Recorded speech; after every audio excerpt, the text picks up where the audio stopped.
सकारात्मकता का महत्व। ये कहानी आपके जीवन की सोच बदल देगी। एक दिन एक किसान का बैल कुएं में गिर गया। वह बैल घंटों जोर जोर से रोता रहा और किसान सुनता रहा और विचार करता रहा कि उसे क्या करना चाहिए और क्या नहीं। अंततः उसने निर्णय लिया कि चूंकि बैल काफ़ी बूढ़ा हो चुका था, अतः उसे बचाने से कोई लाभ होने वाला नहीं था और इसलिए उसे कुएं में ही दफना देना चाहिए।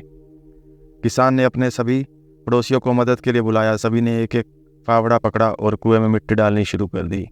जैसे ही बैल की समझ में आया कि यह क्या हो रहा है, वह और जोर जोर से चीख चीख कर रोने लगा और फिर अचानक वह आश्चर्यजनक रूप से शांत हो गया।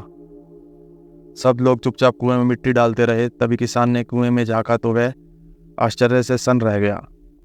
अपनी पीठ पर पड़ने वाले हर फावड़े की मिट्टी के साथ वह बैल एक आश्चर्यजनक हरकत कर रहा था।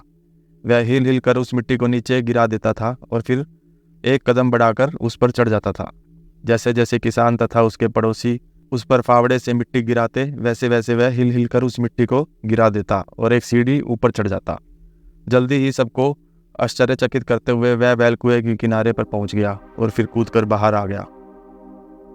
ध्यान रखें, आपके जीवन में भी बहुत तरह से मिट्टी फेंकी जाएगी, बहुत तरह की गंदगी आप पर गिरेगी। जैसे कि आपको आगे बढ़ने से रोकने के लिए कोई बेकार में ही आपकी आलोचना करेगा, कोई आपकी सफलता से ईर्ष्या के कारण आपको बेकार में ही भला बुरा कहेगा, कोई आपसे आगे निकलने के लिए ऐसे रास्ते अपनाता हुआ दिखेगा जो आपके आदर्शों के विरुद्ध होंगे।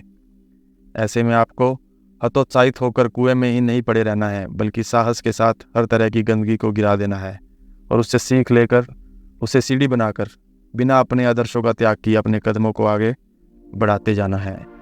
सकारात्मक रहे, सकारात्मक जिए।